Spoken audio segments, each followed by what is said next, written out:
su presencia. Me van a permitir los ponentes que incluso le dé más importancia a nuestro querido público, que también ha hecho un esfuerzo seguro por estar en una mañana como hoy, y algo que demuestra a título individual y personal de cada uno de ustedes seguro el interés que tienen por la materia que hoy aquí vamos a abordar, que mejor dicho van a abordar nuestros tres ponentes. Me van a permitir también una pequeña licencia personal, y es agradecer a la organización, que ya hace bastante tiempo pues pensaran en mí y me dieran la oportunidad de moderar esta sesión, porque creo que es una materia que cada uno en su plano laboral, pero personal, nos incumbe, nos preocupa, y desde luego estoy especialmente agradecido. Me considero una persona bastante autocrítica, y por tanto tengo que reconocer que en el trabajo diario que, por ejemplo, hacemos los medios de comunicación en general, o incluso por particularizar y no arrogarme ninguna representación, pues yo creo que son demasiadas las ocasiones en que la denominada agenda esa del día a día nos impide dedicar más tiempo a la reflexión sobre los asuntos verdaderamente trascendentes. Y eso precisamente es lo que hoy vamos a hacer aquí, ¿no? Hablar de un tema trascendente. Enhorabuena de verdad a la Fundación Quaes, a Fisabio, a las universidades, a la Politécnica, a la Universidad de Valencia y a la Generalitat, al Gobierno valenciano, por esta iniciativa. Y también, por supuesto, un 10 en mayúsculas para Stires, para todo su equipo, por haber impulsado esta iniciativa. Es de lo poco que voy a hablar. Yo vengo a hablar poco y a escuchar mucho, a aprender mucho. Tengo una amiga que dice que Dios creó al hombre y a la mujer con dos orejas y una boca, para oír el doble de lo que hay que hablar. Y ese va a ser, desde luego, si me permiten la broma, la actitud con la que yo vengo y con la que venimos.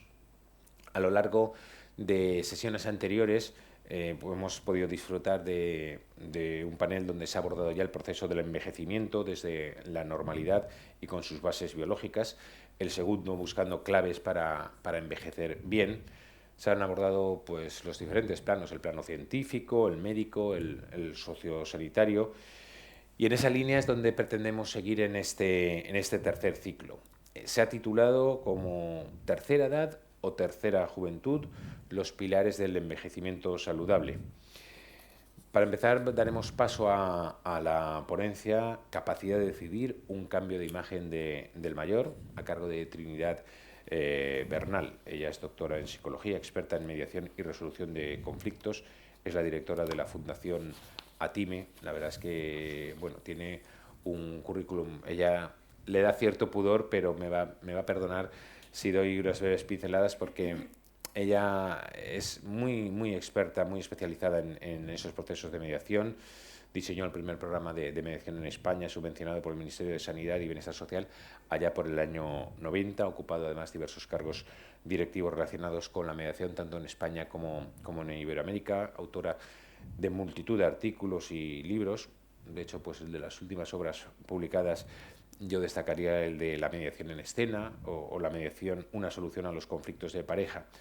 Y además compagina esa intervención como mediadora con la investigación y la formación en diferentes universidades y organismos, mostrando siempre pues los efectos de los beneficios de la mediación para quienes hacen uso de ella o los que se forman en esta disciplina. Gracias de verdad, Trinidad, y enseguida le vamos a escuchar. Después de su ponencia vamos a abrir un poco el foco, vamos a abrir un diálogo, vamos a abordar una mesa redonda con otros aspectos que iremos desgranando, y para ello tenemos también la suerte de contar con otros dos grandes ponentes que me voy a permitir brevemente presentarles. Me acompaña aquí a mi derecha José Pascual Ortuño. Él ha sido magistrado de la Audiencia de Barcelona, especializado en Derecho de Persona y de la Familia. De hecho, presidió la sala de familia. Ha sido también profesor de resolución alternativa de conflictos en la Universidad Pompeu Fabra, y es un auténtico pionero de la coordinación de la parentalidad en nuestro país. También son un montón de obras las que ha protagonizado. Destacaría, si me permite, un par de libros que se los aconsejo especialmente: Justicia sin jueces, métodos alternativos a la justicia tradicional, e Hijos ingratos, las claves para entender los conflictos entre padres e hijos adultos. De esto hablaremos. y Ana Margarito Rangel, presidenta de la plataforma 60 y mucho más. Tampoco sé que tampoco le gusta que destaquemos su trayectoria, pero perdóneme por dar 3 pinceladas, porque ha creado muchas cosas, ha creado pues una feria especializada en esta materia, ha creado un encuentro pensando precisamente en el futuro, en el mundo senior, se ha generado en torno a estas ideas una comunidad en España de en torno a 30.000 personas, que es algo muy destacado, y ahora en octubre, bueno, pues se va a protagonizar pues también un primer club social dedicado al senior en Madrid, que es una iniciativa también especialmente destacada. Y ahí me paro porque ya me han advertido que no quería tampoco grandes presentaciones. Bueno, pues con José Pascual Ortuño y con Ana Margarito completaremos lo que es la ponencia inicial de Trinidad Bernal. Si les parece, vamos a dejar a la protagonista y volvemos. Gracias.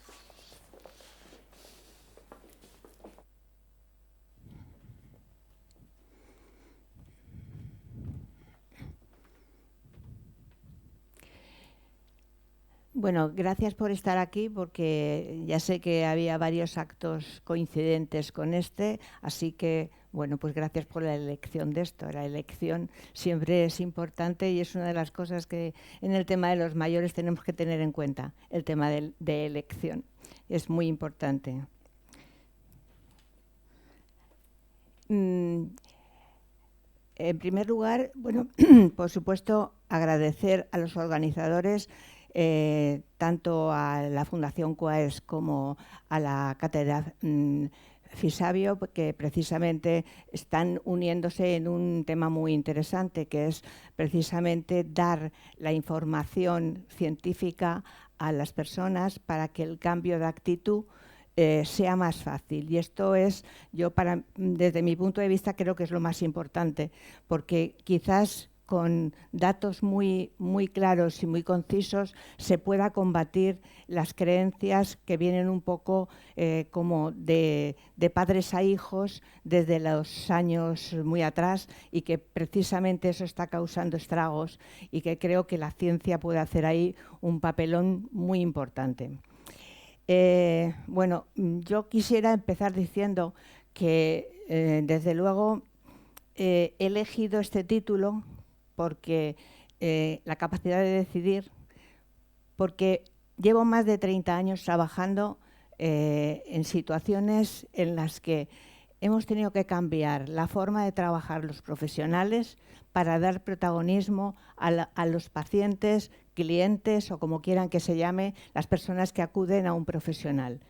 Esto indudablemente ha marcado muchísimo en toda mi historia personal, porque ya no es el profesional que va a decir lo que tienen que hacer, sino hay que escuchar primero a las personas para situarnos dentro de cada persona, y eso es lo que puede hacer más fuerza para empoderar a esas personas, porque se les escucha, se les comprende y de alguna manera lo que tienen que decir da mucha más información al profesional para hacia dónde dirigirse, para un lado o para otro. Digo que esto, la capacidad de decidir, se convierte en un gran potenciador de lo que es el bienestar de las personas, y por lo tanto está relacionado claramente con la calidad de vida.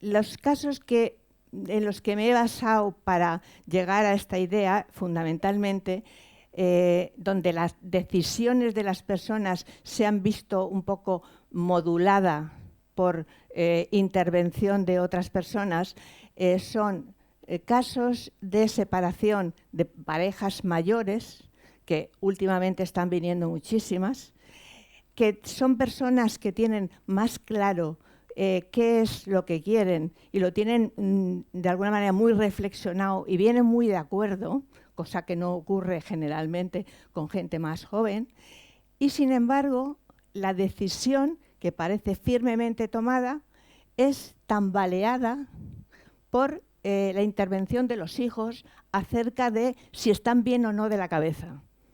Entonces, de alguna manera, esto ya empieza un poco a...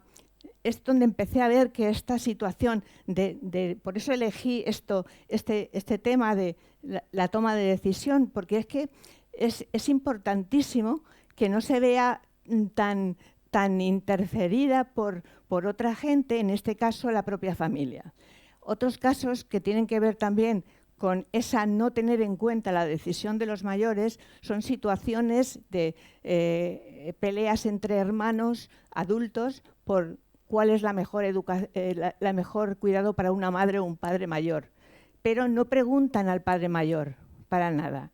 Entonces nos encontramos con unas situaciones en las que de alguna manera tanto los hijos como todo el contorno está de alguna manera impulsando a los mayores a no tener seguridad en sí mismo. Por eso he dicho que de alguna manera la capacidad de decisión está muy relacionada con la autoestima, y la autoestima está muy relacionada con el bienestar.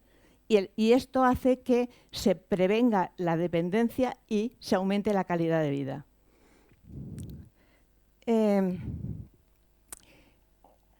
De alguna manera, el boom que ha habido demográfico lo que ha hecho es, de alguna forma, estar con unas dudas acerca de muchos profesionales sobre qué va a pasar con esto del aumento de los mayores. De hecho, ha habido hasta declaraciones en Japón, por ejemplo, como una declaración acerca de a ver si se mueren los mayores, porque si no las pensiones no. Bueno, en fin, es una tristeza que ocurra estas cosas, pero ha habido una alarma acerca del alargamiento de la longevidad que va a traernos. Problemas económicos, problemas de alguna forma también de dependencias mayores, problemas de una gran discapacidad, como van a ser los últimos años. Entonces yo creo que es verdad que el enfoque de la investigación ha estado más centrado ha estado mucho más centrado en los temas, digamos, de déficit, desde un enfoque más negativo del envejecimiento. Pero poco a poco lo que ha ocurrido es que se ha basado más, se ha preguntado uno si tiene sentido el alargar la vida, pero poniéndole calidad. Y entonces esto ha pasado ese enfoque positivo de la investigación en vez de aliviar el malestar, centrarse en la salud y en el bienestar. Y ha surgido lo que aquí la organización ha propuesto, que es el envejecimiento saludable, que se llama activo, con éxito, productivo, óptimo, positivo, según cada autor, pero que tiene un elemento común, que es un concepto multidimensional que no solamente tiene en cuenta el factor biológico, sino también el psicológico y el social. Aparte, por supuesto, de la valoración subjetiva del propio sujeto acerca de cómo es mi salud, y también la satisfacción con la propia vida y la participación social. Son elementos que creo que casi todos los autores contemplan dentro de este parámetro de envejecimiento positivo, para decirlo como un único tema.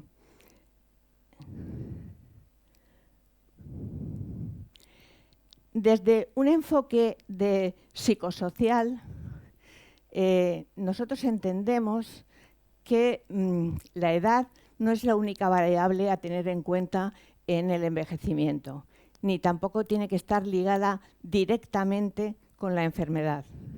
La edad es algo que muchas veces se tiene como base, pero que no es así. Sin embargo, yo creo que ha sido digamos, la influencia de la biología lo que ha hecho que la edad sea tan básica. De hecho, incluso la propia psicología, todas las primeras investigaciones han tenido que ver más siguiendo un modelo más médico acerca de los problemas que habían en cada fase de edad, e incluso los mayores eran los menos estudiados. Nos hemos dedicado mucho más a los niños, a los adolescentes, incluso luego las parejas, pero los mayores han estado un poco, digamos, derrumbados. Pero sin embargo, cada vez hay más, y sobre todo con la psicología positiva, ha habido unos avances muy interesantes.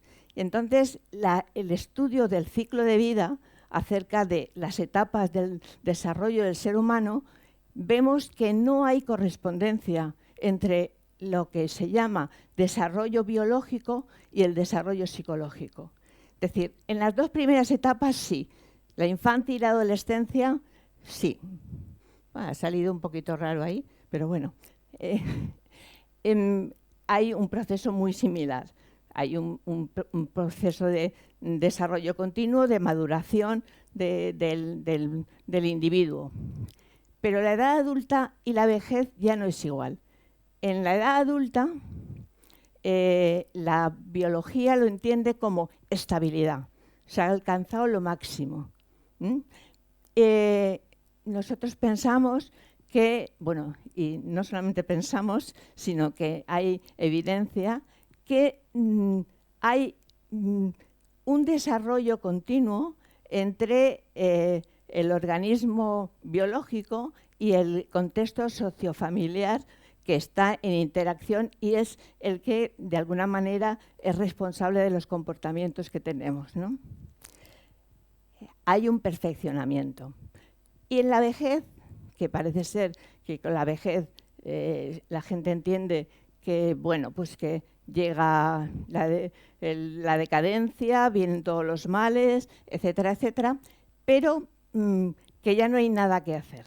Bueno, pues en el campo de la psicología ya hay estudios muy concretos que indican esa relación entre el organismo y el contexto sociocultural sigue avanzando y se va creando nuevas, digamos, se va regenerando nuevos, digamos, instrumentos para compensar esa especie de decaimiento en unas áreas determinadas.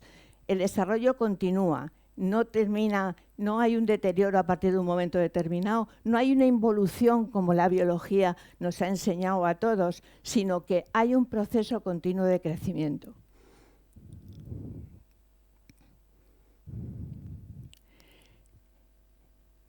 Hay un autor, Walters, que con el modelo SOC, que indica precisamente cómo estas etapas, las etapas de vida temprana, adulta y vejez, cuando llega un momento determinado, hay unos procesos que él llama de, digamos, de equilibrio para compensar una serie de cosas que se lo expresa con tres instrumentos: selección, optimización y compensación. ¿Qué pasa? Que de alguna manera todos esos procesos están basados en la toma de decisión, que es por lo que también lo he unido con esto, y que de alguna manera, y la forma de resolver los problemas, son la base de estos elementos. Cuando un individuo tiene, por ejemplo, los estímulos del exterior y unos recursos, lo que hace es intercambiar. Pero en una etapa de los mayores lo que les pasa es que tienen menos recursos. Entonces, lo que tienen que es que adaptar esos recursos a lo que ellos pueden hacer.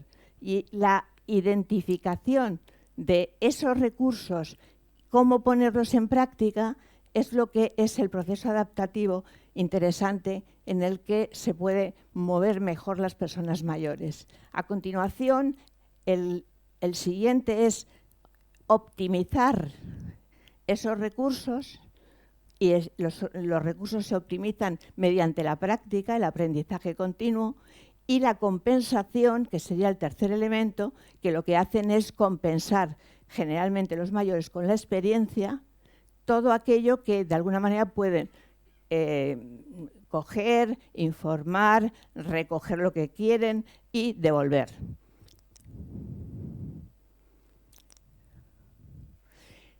He puesto algunos datos porque sí que quería, de alguna manera, indicar que existen datos claros que nos pueden contradecir las ideas que tenemos en torno a los mayores. Por ejemplo, lo que más, dentro del campo psicológico, lo que más se ha estudiado son los aspectos cognitivos y los aspectos emocionales. Los aspectos cognitivos es verdad que llevamos las de perder. O sea, hay un bajón con el tema del paso de la edad. Pero es curioso, porque igual que hay un bajón, el bajón empieza a los 20 años.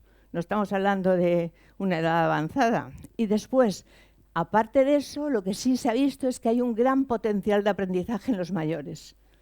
Con lo cual, de alguna forma, si hay un aprendizaje o si hay un funcionamiento continuo de eso que se va perdiendo, se puede recuperar en parte eso que se está perdiendo. De hecho, ahora vuelvo si acaso a eso. Fernández Ballesteros hizo un estudio con 3 grupos de mayores saludables, mayores con un deterioro cognitivo leve y mayores con Alzheimer, en una serie de tareas, todas cognitivas. Bueno, pues en todos los casos, tanto los 3 grupos consiguieron, mediante el aprendizaje, subir el nivel cognitivo. O sea, eso es esperanzador totalmente, porque es cierto que es de lo que más se pierde, pero si hay programas hechos para, poder recuperar en parte esas cosas, pues la verdad es que es muy positivo.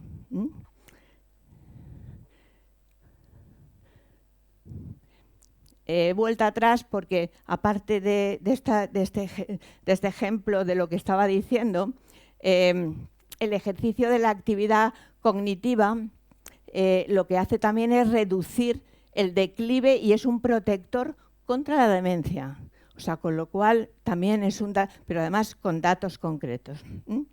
Y la memoria, es verdad, según el tipo de memoria, hay 2 tipos de memoria, la operativa y la episódica, que son las que más decaen con la edad. Por ejemplo, toda la gente dice, ay, no me acuerdo de los números de teléfono, no me acuerdo de los nombres, estas cosas de cosas cotidianas. Bien, esto es verdad, pero con el aprendizaje también se consigue que el bajón no sea tan fuerte.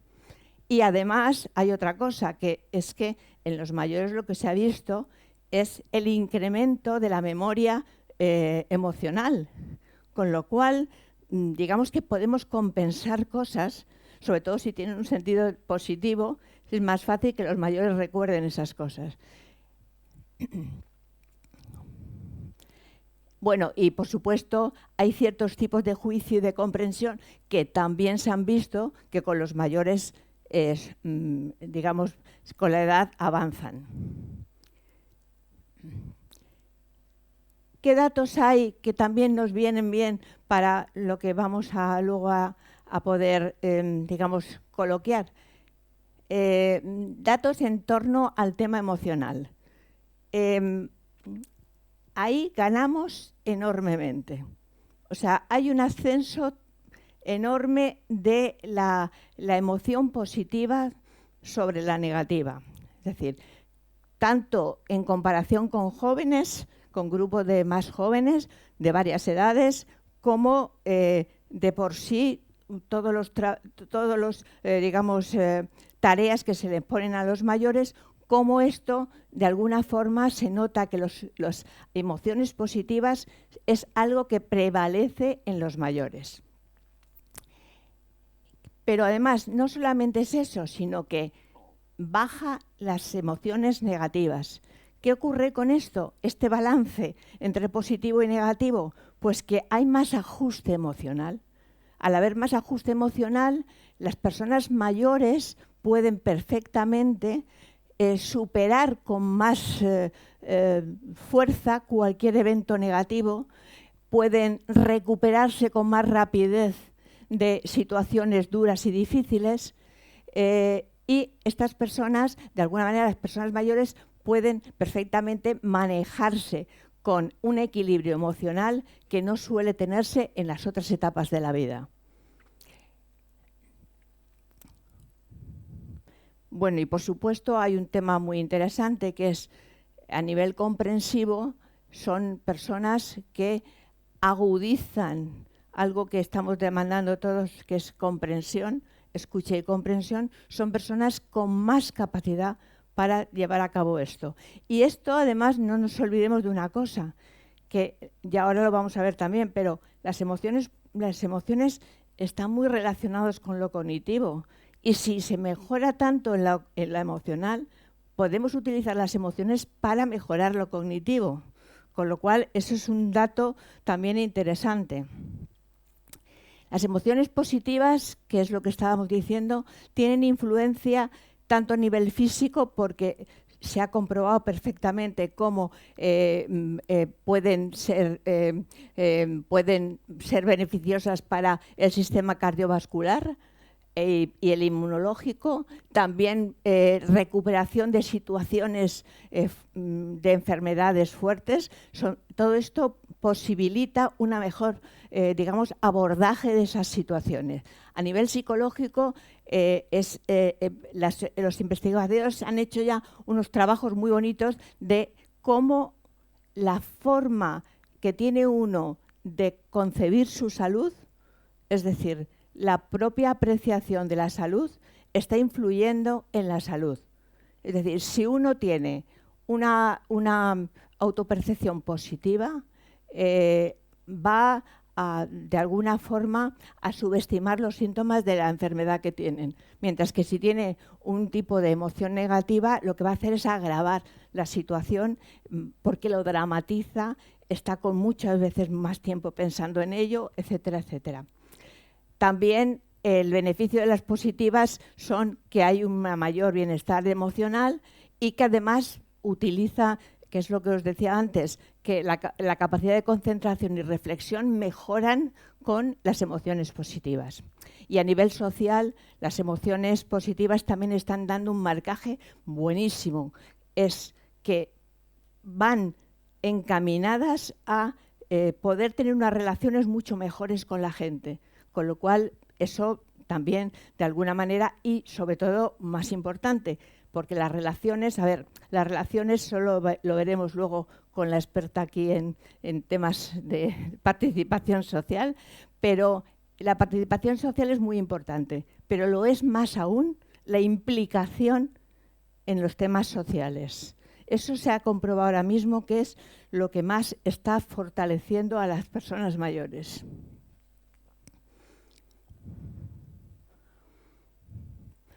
Bueno, he hablado de las emociones positivas, y lo que quería decir que las emociones positivas están muy relacionadas con el bienestar. Y el bienestar es una de las variables que ahora mismo se está poniendo, digamos, como base para la calidad de vida y para un envejecimiento saludable. Entonces, en los mayores, lo que se ha estudiado son estos 4, son las relaciones interpersonales, el mantener una vida activa, el cultivar el recuerdo y compartir la vida y una actitud positiva. El optimismo es algo que ya se ha descubierto que es enormemente positivo para el funcionamiento adecuado de los mayores y la paralización, por lo menos, o la ralentización de los descensos que se pueda tener debidos a la edad, indudablemente. En cuanto a las relaciones interpersonales, pues, como decía yo antes, es buenísimo todo el tema de participación social, de tener contacto. Las personas necesitan estar en contacto. El problema que podemos tener ahora mismo con el tema de la soledad es un ejemplo claro de la necesidad de las relaciones interpersonales, pero sobre todo, bueno, eso lo vemos ahora luego, pero sobre todo la relación con la autoestima, es decir, con sentirse apreciado, querido, considerado, no solamente actividades hechas como para cubrir los tiempos. O sea, eso es lo que hay que conseguir. Es una cosa muy interesante porque los estudios que se habían hecho a nivel de relaciones interpersonales daban que las personas mayores tienden a aislarse. Tienen una tendencia a irse replegando sobre sí y tienen menos capacidad para tener ese tipo de contactos. Pero lo que se ha encontrado, hay un autor muy bueno que ha trabajado ese tema, que lo que se ha encontrado es que es más selectivo, las personas mayores son más selectivas y lo que hacen es seleccionar más aquellos con los que se encuentran bien, y esos no son todos. Entonces, con lo cual, hay más selección, pero hay más satisfacción con esa relación.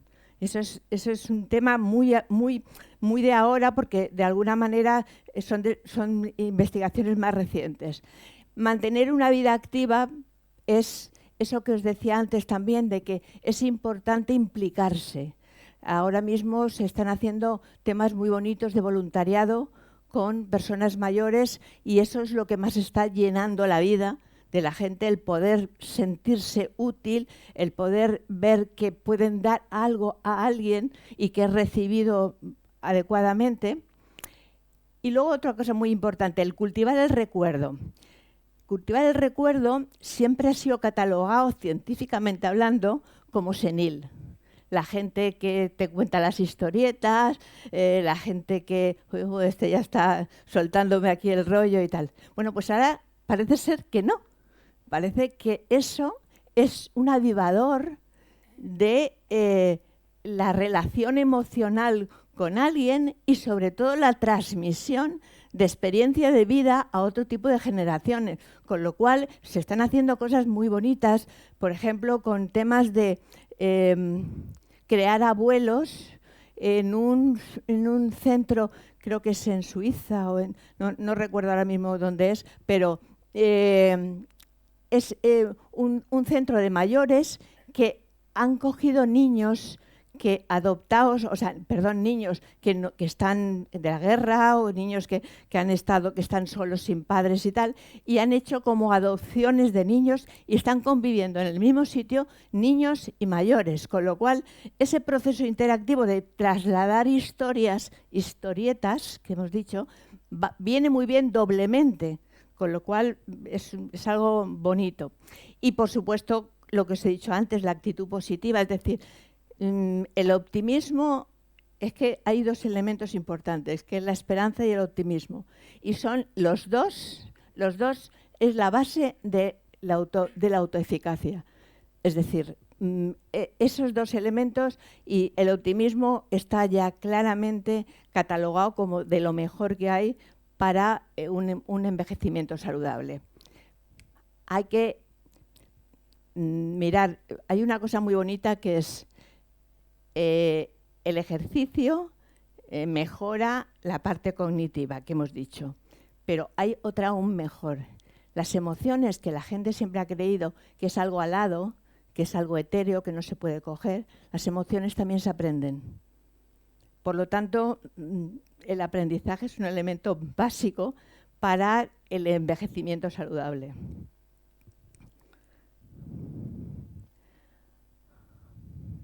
Bueno, aparte de la cognición y de las emociones, casi todos los estudios que hay en relación con los envejecimientos saludables hablan de los estilos de vida, lo importante que son los estilos de vida, que siempre están con el ejercicio físico regular, la dieta, el consumo moderado de alcohol y no fumar. Bueno, pues, ¿qué puede hacer la psicología ahí? ¿El qué?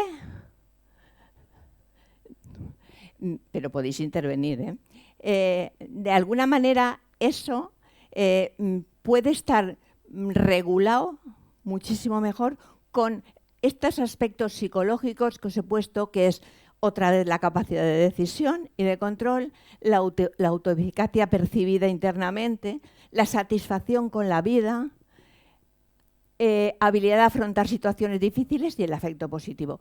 Todos esos aspectos psicológicos vuelven a incidir en la posibilidad de regular, de autorregular todos estos estilos de vida saludables que son los que están generando, de alguna manera, el mantenimiento y la protección de la salud. ¿Cómo potenciar esa seguridad en la persona mayor? Que eso preguntaban hace un momento en la entrevista. Pues la palabra es empoderar. El empoderamiento es un proceso por el cual la persona se habilita, se conciencia de sí misma y adquiere seguridad personal.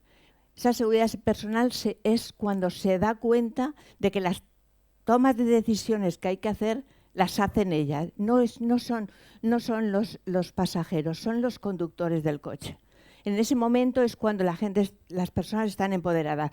El empoderamiento es algo que hay que promover en los mayores.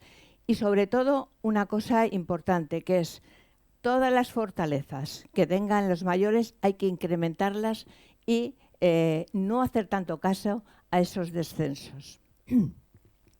Y, por supuesto, la participación en el contexto. La participación en todo. No solamente es social, sino política, en su barrio, con los vecinos y con su salud, ya que estamos en un centro como este. Los mayores tienen que convertirse en las guías de la información que tengan que dar a los profesionales para que el diagnóstico sea más certero, para que la enfermedad o el diagnóstico que hagan esté de alguna manera recogido por esas propias personas y pueda ser seguido con mucha más facilidad, porque ellos han participado en esa digamos, diagnóstico, de alguna manera. Y esto es que hay que cambiar el contexto social entero, profesionales y todo. Es decir, no podemos estar esperando siempre que las cosas vengan de fuera o que sean los profesionales los que tienen el saber y los demás son los que tienen que obedecer aquello que los profesionales decimos, ¿no?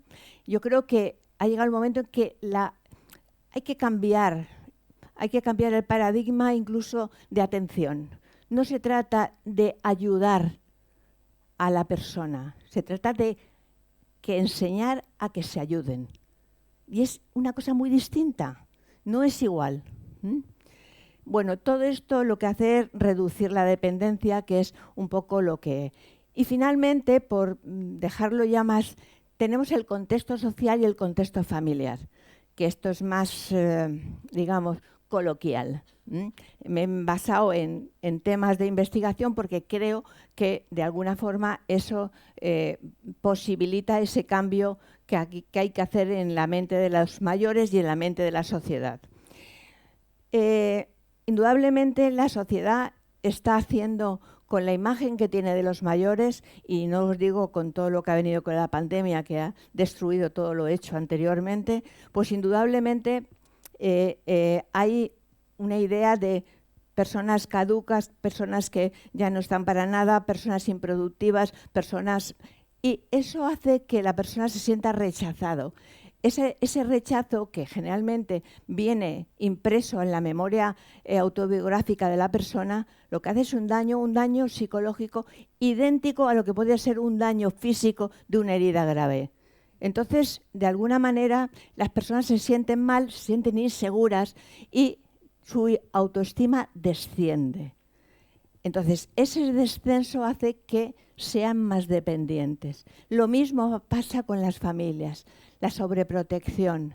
¿Quién no le ha dicho una hija a su madre, hasta que no venga yo, no te duches, por si se cae? O el hijo que dice, no te preocupes, ya hacemos el cambio de bañera a la ducha y yo ya me encargo yo de ver y de hacer y tal.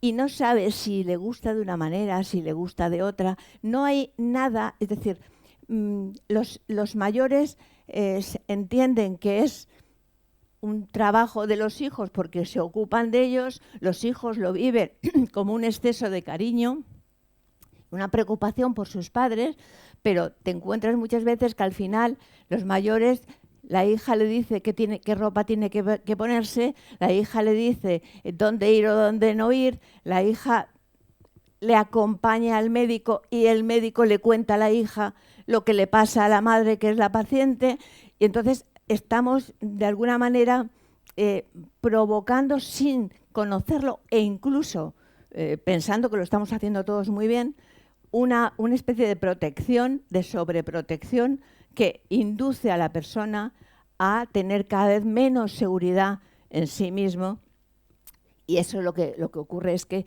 es más fácil que vaya hacia el camino de la dependencia, que es lo que queremos evitar.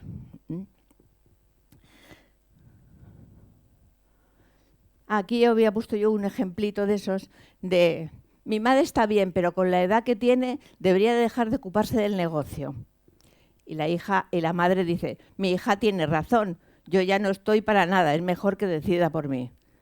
La hija dice, aunque mi madre quiere ir ella sola al médico, ¿cómo la voy a dejar? Y la madre dice, mejor será que le diga a mi hija que me acompañe al médico, no vaya a ser que no me entere bien de lo que me dice.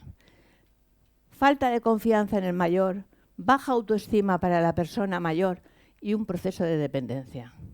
Y esto va calando día a día, o sea que esto se crea así.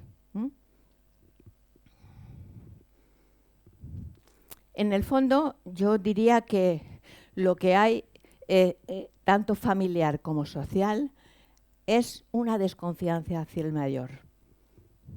Él no puede, tenemos que ayudarle, nosotros sabemos lo que es mejor para él. Eso de que sabe lo que es mejor para él es algo clarísimo y que produce inseguridad. Y el adulto mayor dice, yo no puedo, me tienen que ayudar, ellos saben lo que es mejor para mí. Es que además terminan con la etiqueta que se lo creen. Hay que pasar al otro paradigma, confiar en el mayor, porque la confianza produce autoconfianza.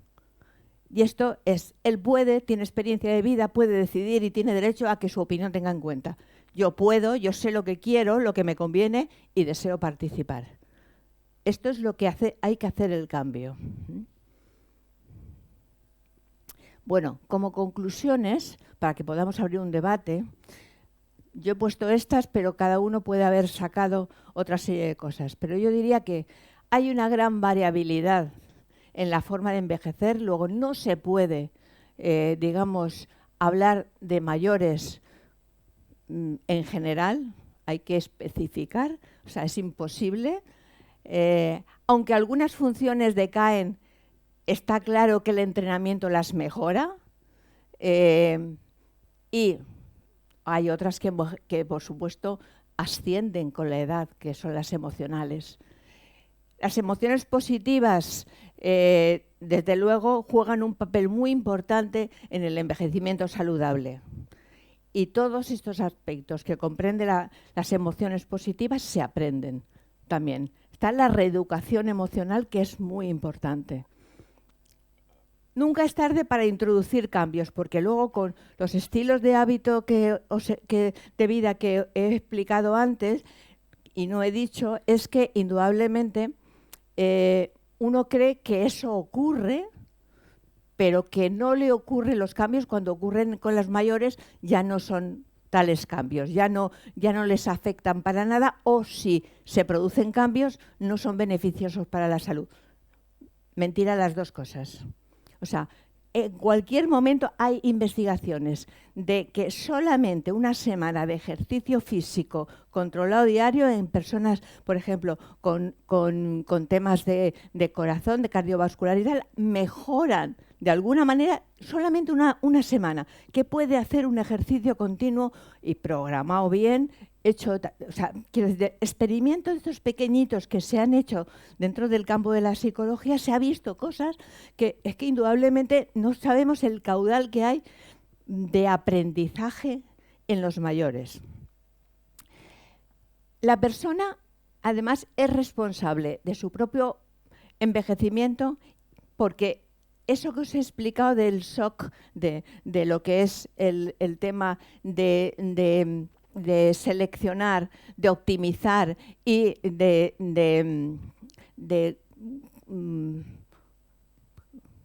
me ha ido a mí la palabra, de compensar esos tres elementos, de alguna forma, según se elija, así se hace. Y esto está claro que el envejecimiento tiene que ver con la persona en un 75%, mientras que la genética queda con un 25%. Esos son ya todos los estudios que hay, lo vuelven a repetir.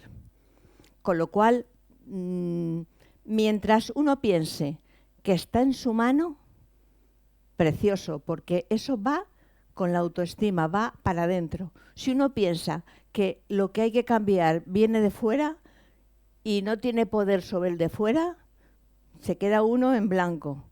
Por eso es conveniente coger las riendas. Y los soportes del envejecimiento saludable son la capacidad para adaptarse, optimizar esos recursos y compensar las pérdidas con la experiencia. La experiencia se convierte en un elemento fortísimo y poderosísimo para los mayores. Bueno, yo con unas palabras, yo diría que si la persona es la autora de su propio envejecimiento, la mirada también tiene que dirigirse a potenciar su seguridad personal, su capacidad de decisión para que pueda elegir cómo quiere vivir, dónde, cómo y de qué manera. Tenemos una cantidad de personas que van a una residencia forzadas por los hijos o por las circunstancias, pero que no eligen, que indudablemente yo creo que hay que pensarse estas cosas. Luego, la toma de decisión se convierte en un derecho-necesidad para dar vida a los años. Y ese derecho necesita un cambio de imagen de los mayores, tanto personal, familiar, social, que esté basado precisamente en la ciencia y que estos cambios también se introduzcan en la manera de enfocar los profesionales que trabajamos con los mayores, nuestro trabajo con ellos. Muchas gracias.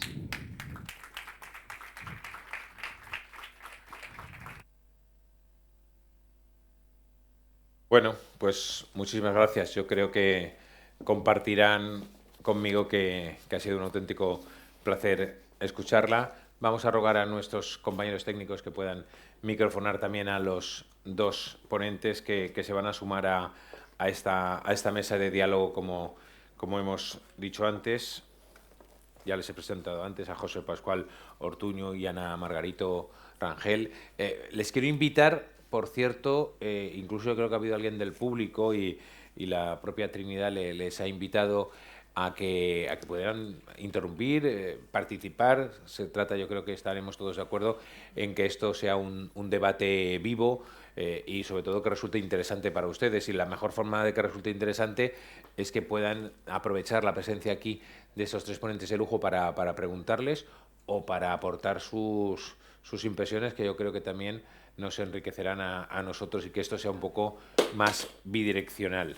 Eso, desde luego, que es una invitación que les digo en una jornada que recordamos que es la víspera del Día, digamos, de los mayores, conocido como los mayores, el Día Internacional de las Personas de Edad, y es algo que desde CUAES, desde FISABIO, desde la organización en definitiva de estas jornadas también quieren resaltar en este día. Bueno, yo creo que tenemos ya a José Pascual. Si les parece, aunque por supuesto ustedes tienen trayectoria y puntos de vista personales y matizables, pero después de la conferencia, quizá para romper hielo, me gustaría que nos hicieran alguna reflexión de lo que han escuchado, lo que comparten, lo que subrayarían, y a partir de ahí empezamos diálogo. Si le parece, por ejemplo. Bueno, en primer lugar, agradecer a la Fundación CUAES que me haya invitado a este coloquio, a participar con comentarios a la magnífica exposición que ha hecho Trinidad Bernal. Y bueno, pues decir que a mí siempre me ha sorprendido, desde que nos conocemos hace muchísimos años, siempre que tengo ocasión de leer algo de ella o de escucharla, siempre tiene una claridad mental y siempre tiene esa capacidad analítica que nos ayuda. Siempre nos llevamos aprendidos algo. Si ahora pudiéramos decir que nos llevamos aprendidos esta mañana, hemos aprendido muchas cosas y muy interesantes. Yo diría que estamos sobre todo destacando pues la filosofía que ha expuesto, yo creo que estamos en un momento muy importante de nuestra evolución como sociedad. Vivimos una sociedad muy compleja, ¿no? Como decía Edgar Morin, en el sentido de que convivimos con muchas realidades sociales diferenciadas. A veces nos fijamos solamente en un paradigma de clase social, de ámbito social, etcétera, y estamos viviendo en una sociedad muy compleja, cada vez más compleja, con los fenómenos migratorios, con la pobreza, con la riqueza, con la globalización, etcétera. Y esto pues hace que tengamos que estar muy activos de cara al tratamiento de esa fase de la vida a la que se refiere esta conferencia, en la que trabaja CUAES y en la que nos reúne a todos nosotros hoy. Y yo quería matizar y aportar desde el punto de vista jurídico la enorme importancia que tiene digamos, cómo la mirada de la justicia ante el deterioro o el deterioro presumible de la edad. Bueno, no presumible, es un tema físico, evidentemente importantísimo, pero como nos decía Trinidad, en un 25%, en un 75%, pues también hay un factor personal de carácter importante. Pero yo quería resaltar la enorme trascendencia que ha tenido una ley, la Ley 8 de 2001, que se publicó pues, el año pasado, sobre precisamente que tiene como referencia el borrar de nuestro sistema jurídico la palabra incapaz. El incapaz era un estigma que se ponía a determinadas personas, y como eres incapaz, pues ya no puedes hacer nada, ya se te excluye de la sociedad. Cuentas, estás efectivamente fuera del sistema. Y hay que ver, por ejemplo, cómo algunas instituciones jurídicas que nacieron para proteger a las personas que necesitan ayuda, se volvieron en su contra. Una de ellas es la declaración de incapacidad. O sea, la declaración de incapacidad, pues claro, ¿qué pasa? Era necesaria para que te dieran ayudas sociales. Cuando una persona se hacía mayor, pues el derecho a cobrar unas determinadas prestaciones venían de la declaración formal de la incapacidad. Y lo que ha hecho esta ley ha sido borrar esa posibilidad.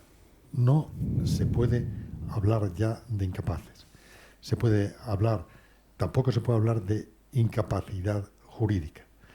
Todas las personas tienen capacidad jurídica, que se deriva por el hecho de ser persona. Y a partir de ahí, lo que es necesario cuando hay una cierta discapacidad es que se evalúe individualmente. Esto es una rémora que hemos tenido en nuestra legislación, porque el Convenio de Nueva York sobre esta materia pues ha tardado 20 y tantos años casi en transponerse en una ley en España. Y además de eso, como nos vamos acostumbrando a que se hagan las leyes tarde y además mal, pues tenemos una realidad legal donde, por ejemplo, la base de la reforma está en que los jueces a esas personas que tienen una cierta discapacidad les haga un traje a medida, y sin embargo no hay jueces especializados. Somos el único país de Europa que no tiene unos jueces especializados en materia de la persona y de la familia. Y sin embargo es a quien la ley le encomienda que haga esos trajes a medida. Oiga, si usted no sabe ni coger la tijera para hacer un traje, ¿no? Si no sabe ni coser, ¿cómo? Y vemos, por ejemplo, que por otra parte, como ya se supone que no hay jueces suficientes para hacer esto, bueno, pues esto es lo que lo hagan los notarios. Que lo hagan los notarios. Porque se han introducido instituciones, por ejemplo, los poderes preventivos, como son las decisiones para el caso, las decisiones anticipadas para que uno pueda prever lo que quiere cuando tenga una cierta discapacidad. Todo eso lo hará un notario. Yo asistí en Málaga hace unos meses a la asamblea del notariado español, y recuerdo que yo les preguntaba, pero van a hacer, además de aprenderse unos temas de memoria, ¿los jueces y los notarios van a hacer algo más? No, pues no. Yo fui director de la Escuela Judicial Española, tuve que dimitir porque se me ocurrió un día decir en público, ahora ya como estoy jubilado puedo decir barbaridades, pero entonces dije la barbaridad de que las únicas profesiones en el mundo para las que se necesita saber de memoria cantar los temas son los jueces y notarios españoles y los imanes iraníes, ¿no? Han de aprenderse de memoria unos temas y ya lo saben todo. Y sin embargo no tenemos justicia de familia. Hay en algunas provincias, en algunas ciudades, hay juzgados de familia, pero no jueces especializados. Está claro. Si le parece, para ir dando un poco de dinamismo, además me parece un punto de vista muy interesante, no sé ustedes, complementario desde el mundo de la justicia, que a los legos de la materia en principio nos dice, bueno, esto parece un poco lejano, pero yo creo que ha sido especialmente didáctico, José Pascual, de intentar acercarnos la importancia en la materia que hoy estamos hablando, precisamente de este tema de la justicia, con el ejemplo de la ley, lo que es incapacidad. Yo siempre hablamos de las capacidades diferentes, y claro que puede haber alguna discapacidad, pero usted propone pues ese conocimiento previo de la materia y el análisis individualizado. Ana, también a partir de esta primera pregunta que yo planteaba, no sé si alguna valoración de la intervención inicial de Trinidad, y bueno, como ha hecho ya José, pues ir introduciendo en los acentos que quieras, para luego ir yo desgranando algunos puntos. Buenos días. Bueno, yo lo primero me uno al agradecimiento de mis compañeros, a la Fundación Fisabio, a la Fundación Quaes por habernos invitado, y dar la enhorabuena, porque estas jornadas son no necesarias, son imprescindibles. Imprescindibles para reivindicar la posición de lo que llaman las personas mayores. Y mi primera pregunta que me encantaría hacer es, ¿qué es ser mayor? ¿Mayor que qué? ¿Mayor que quién? ¿Qué harías si no supieras la edad que tienes? ¿Qué harías? ¿No? Pues te levantarías y harías lo que puedes hacer, lo que te apetece hacer, y no lo que te dicen que puedes hacer, ¿no? Partiendo de esa base, ¿qué es ser mayor? Mayor es ser, morirte dentro de poco. ¿Cuándo uno empieza a ser mayor? Porque hace 40 años mayor era cuando tenías 65 y te morías a los 5 años. Hoy tienes 65 y duras 25 años más. Pues ¿qué es ser mayor? Todos los mayores son rubios, todos los mayores de 60. Esto es bueno para los mayores de 60, pero que todos los mayores de 60 son rubios, todos los mayores de 60 hacen lo mismo. Pero que que esto no es así. Trinidad decía cosas tremendamente importantes, ¿no? No podemos dejar que nos manejen.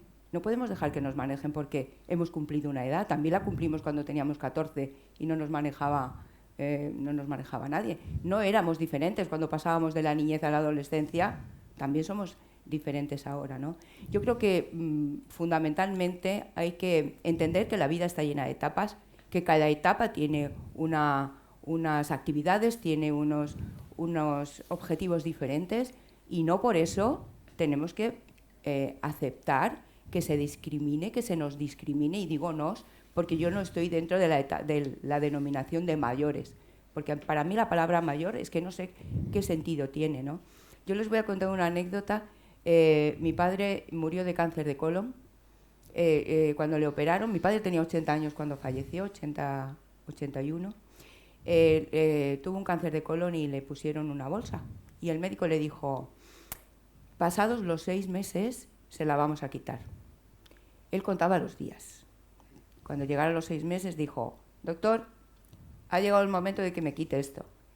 ¿A usted qué le parece? Y el médico le dijo, a ver, Juan, si usted tuviera 40 años, pues yo le diría que sí, que se la quitara, pero con 80, ¿y sabéis lo que le respondió? ¿Y usted qué sabe si yo me siento como si tuviera 40 años? ¿Quién tiene la capacidad de decir cómo tenemos que sentirnos porque el calendario ha dicho que ha pasado un número determinado de años? Y ahí lo dejo de momento. Muy bien, pues se agradece además esas intervenciones porque yo creo que si no nos extendemos demasiado tenemos más oportunidades de hablar. Me he quedado, Trinidad es la que nos hemos permitido que hablara un poquito más al principio, no, pero me he quedado con una idea que le quería preguntar y le quería subrayar con respecto a la imagen, ¿no? Que ha puesto bastante de la imagen que se tiene. Desde el punto de vista práctico, por ejemplo, apelando a mí no me gusta hablar solo de la clase dirigente, ¿no? Porque yo creo que hay un problema global de la sociedad, pero ¿qué doble mensaje concreto lanzaría, por ejemplo, a la clase dirigente que a veces marca con sus políticas, con sus mensajes, también desde la sociedad? O sea, hay anuncios del Corte Inglés, ¿no? Que marcan lo de más de 60, ¿no? y este tipo de cosas. ¿Qué mensaje concreto cree que debería hacerse usted, que ha estudiado mucho la materia, que conoce la sociedad, que se podía hacer? Más como conclusión de todas las reflexiones que ha hecho.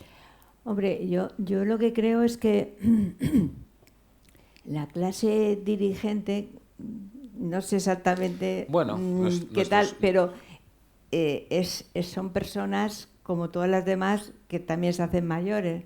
Yo creo que cuando las personas están ya, digamos, viendo un poco su entrada a los mayores, pues de alguna forma creo que pueden recapacitar en torno a los beneficios que puede ser el que una sociedad dirigente marque de alguna manera unos estilos saludables y unas formas de cambio de actitud, porque aquí lo que hace falta es cambiar un poco la actitud.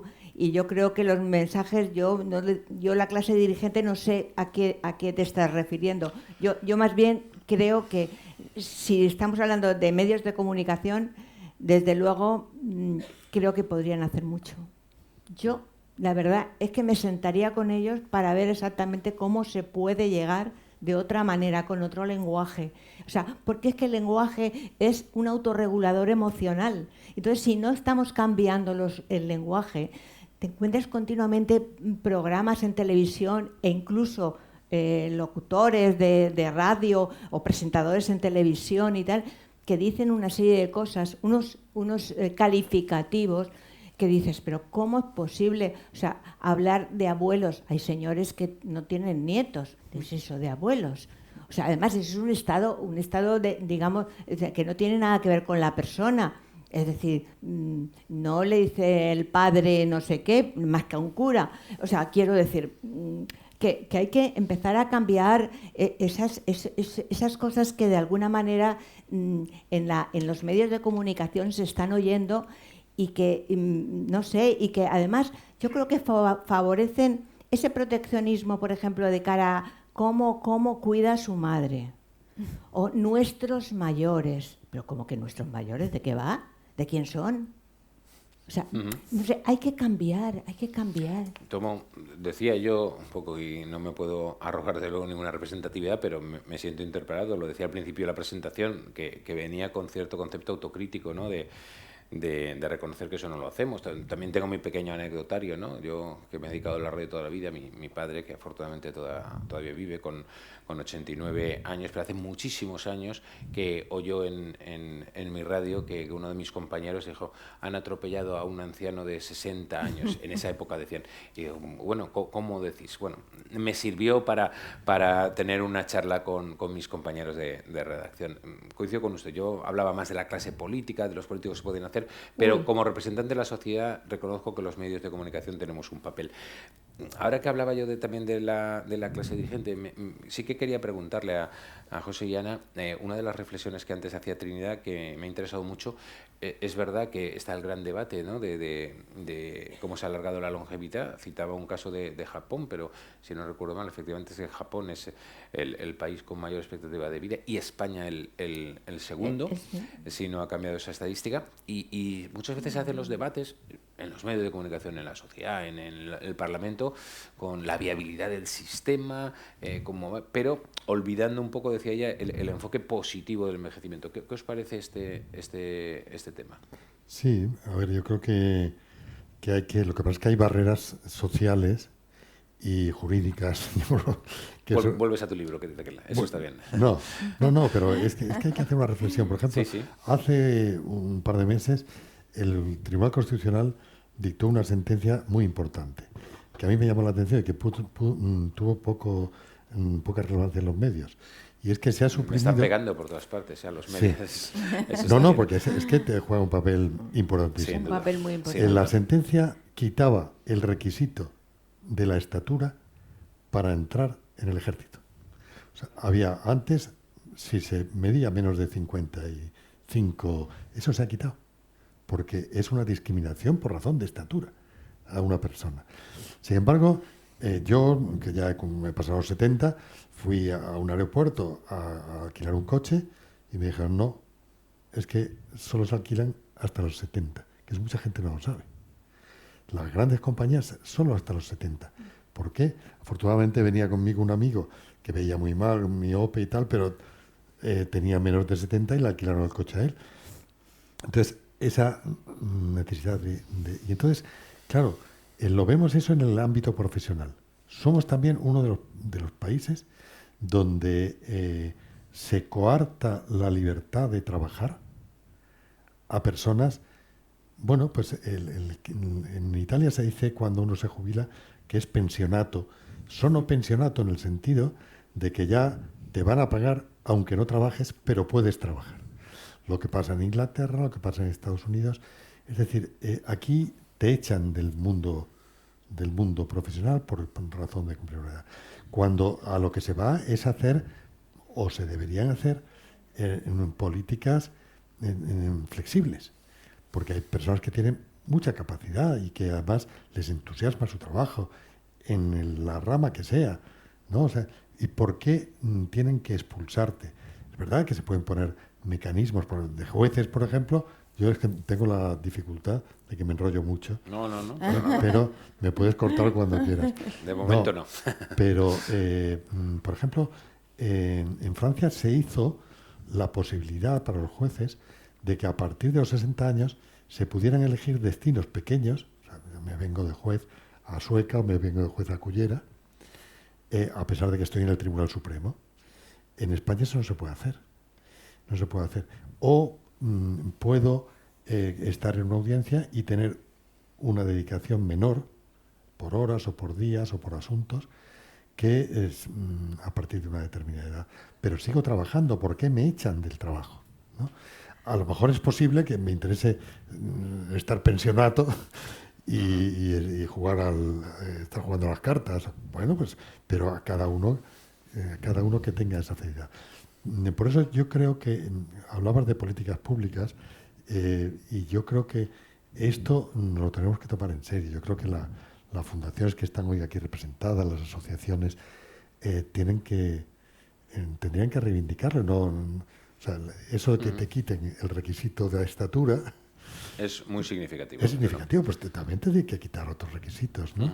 Porque yo te preguntaba, Ana, también por esa reflexión que al principio hacía Trinidad, porque es verdad que cuando se hablan de estas cosas en el debate público, se está pensando, bueno, es que dejan de cotizar, las pensiones, el sistema económico, que bueno, obviamente pues tiene su importancia. Por supuesto que hay que aumentar las partidas de cara a la dependencia, etc. Pero se olvida, decía Trinidad, un poco el foco de la persona y de ese envejecimiento positivo. Por eso os preguntaba un poco una reflexión a ese respecto también. Mira, yo en ese sentido te diría dos cosas. Una, hoy el senior, yo no voy a llamar mayor, el senior es el pilar de muchas familias. es quien está manteniendo a los nietos, a los hijos. Por tanto, eso por un lado. Por otro lado, hay una economía alrededor del sector senior brutal. ¿Por qué? Pues lo que decía yo antes. Cuando uno cumple 60 años, se jubila, sigue viajando, es quien realmente tiene más poder adquisitivo porque tiene menos deudas, sigue viajando, quiere seguir aprendiendo y quiere seguir viviendo y gasta. La economía que hay alrededor del senior es una economía fundamental en nuestro país. Eso por un lado. En el año 18, que fue cuando nosotros empezamos a trabajar con esto, solo se hablaba del problema del envejecimiento de la población. Desde el año 19 aquí, ¿cómo ha cambiado esto? Ahora, economía silver, economía de las canas, todo el mundo habla de lo mismo, ¿no? Entonces, el senior tiene alrededor una economía brutal. Hablábamos antes de las políticas gubernamentales y yo te digo, es que es otro error. Es que no solo tenemos que cambiar de filosofía la sociedad, es que el gobierno tiene que cambiar de forma de actuar. ¿Y por qué? Lo decía él ahora mismo. Porque hay gente que quiere seguir aportando a la sociedad. ¿Por qué tú no dejas que una persona que está cobrando una pensión pueda a la vez seguir cotizando con pequeños tiempos, que está dedicando y que está engordando la bolsa de las pensiones? ¿Por qué no? ¿Por qué nos estamos dedicando solo a intentar separar a la sociedad? Y lo decía Trini muy bien antes, ¿no? A ver si se mueren estos viejos y dejan de cobrar la pensión. Pero ¿qué estamos haciendo? En lugar de... Yo siempre digo, cuando hay una manifestación de las pensiones, los primeros que tendrían que estar delante son los jóvenes, que son los que seguro no la van a cobrar. ¿Por qué estamos haciendo esa separación? Sin embargo, como es una cosa de los viejos, ¿no? Ni siquiera nos afecta, ¿no? Bueno, pues yo creo que lo que hay que hacer es promover la intergeneración. Lo decía él muy bien, ¿no? Hay que crear empatía en las sociedades y estamos creando todo lo contrario, ¿no? Ahora somos nosotros como la rémora, ¿no? Perdón, nuestros abuelos y nuestros padres han sido los autores de esta sociedad del bienestar que estamos viviendo nosotros y que están viviendo nuestros jóvenes, ¿no? Se acabó el aceptar esa discriminación por edad, porque no hemos aceptado, hemos luchado durante muchos años sobre la discriminación por sexo, sobre la discriminación por raza, sobre la discriminación por género, y sin embargo estamos aceptando la discriminación por edad como si fuera algo natural. Sí, no. con cierta resignación, ¿no? ¿Sí? Incluso. Se ha apuntado antes y me gustaría preguntaros, Trinidad también lo ha hecho en su exposición, por la generalización, que es verdad que puede pasar en todos los colectivos, ¿no? Incluso en los jóvenes, los denominados jóvenes, pues todos los jóvenes son así o todos los jóvenes actúan así. Pero es cierto que especialmente, y lo ha apuntado José también en el aspecto jurídico, que decir, no se puede tratar de forma genérica, tendría que hacer una especie de traje a medida. Trinidad, has hablado en tu exposición inicial, pero me gustaría un poco profundizar en este tema, volviendo a apelar un poco al aspecto práctico, más allá del análisis, ¿qué se podría hacer para evitar esa especie de generalización que metan a las personas de edad todos en un mismo saco? A ver, yo es que creo que estamos hablando de actitudes con C y son muy difíciles de cambiar, son lentas. Entonces, algo que conmocione a la vez, hombre, si moviéramos varios puntos de la sociedad a la vez, quizás se podría, digamos, ir más rápido. Pero esto no es tan fácil de cambiar de la noche a la mañana. Pero yo sí te voy a decir una cosa, y es que antes de la pandemia ya habíamos conseguido muchísimo. Pero muchísimo. Es decir, yo lo había notado, nosotros hicimos una campaña de empoderamiento de los mayores por toda España y fue precioso. Tú no sabes cómo respondía la gente, cómo respondían los profesionales, que estuvimos mucho en sanidad, cómo respondían ese mensaje de ocúpese de la persona y no del familiar. O sea, esto fue una cosa brutal. Con el tema de la pandemia, de repente, claro, se mueren los mayores en las residencias y ya son la población vulnerable. Es que yo no creo que existan poblaciones vulnerables. Hay situaciones de vulnerabilidad. Y cuando a uno le toca, le toca. Pero entonces colocarlos otra vez, es que las etiquetas no sirven para nada. O sea, tenemos que hacer ese cambio. Y ese cambio pues tiene que partir de todo. Yo me muevo en un mundo que no es muy amplio y los cambios los hago cuando puedo, a nivel de los profesionales que vienen porque se forman conmigo. Y ahí insisto hasta la saciedad, porque eso va a repercutir en un gran número de personas que van a atender. Puedes hacerlo a nivel familiar, cuando tú coges a grupos de pacientes, a grupos de hijos que tienen padres mayores, y puedes empezar a hacer esos cambios, que se den cuenta, porque si se dan cuenta, ya pueden empezar ellos los cambios. Pero así a nivel grande, aparte de, y lo siento decírtelo, de los medios de comunicación, que creo que es, rompedor si se hicieran las cosas. Podría ser precioso. Ana, por ir cambiando un poco el orden quizás de las intervenciones. Bueno, pero a lo mejor el público también quiere, ¿eh? Sí, yo les invito, los tengo pensado Mira, de vez en allí. cuando. Bueno, de hecho aquí te veo una mano levantada, pues vamos a aprovechar, sí. Caballero, cuando ahí tiene un micrófono. Sí, bien, tengo la ventaja de que soy una persona que está viviendo la vejez en activo, ¿eh? Por lo tanto, Pues enhorabuena. Aporto mi criterio. En la primera jornada, cuando comenzamos este trienio de reflexión sobre la vejez, yo le formulaba a Andrés Moya una cuestión sobre la complejidad y la incertidumbre. No sé si él lo recuerda. Realmente, cuando estás gestionando la vejez de manera activa, es decir, ¿no? Dejando que las cosas pasen, como dice Valentín Fuster en su libro sobre la vivencia de la vejez, la complejidad ocupa un lugar muy importante. Y yo creo que es simplificar decir que las personas, el 75% es una parte y el 25% es la genética. Realmente hay que empezar a pensar que las modificaciones genéticas a través de la epigenética, que vienen condicionadas por factores medioambientales o ambientales y por ese aprendizaje y demás, pues son reversibles. Es decir, que no porque hayas hecho 2 días gimnasia no vas a tener una musculación excelente. Tienes que continuar, como dice Valentín Fuster, las acciones hay que activarlas desde el punto de vista emocional, desde el punto de vista fisiológico, desde el punto de vista orgánico, tu cronicidad, tus patologías, digamos, habituales. Hay una cuestión que yo creo que a las personas mayores, no los seniors en inglés, sino las personas mayores, que gestionamos la vejez nos importa, que es esa gestión de la complejidad.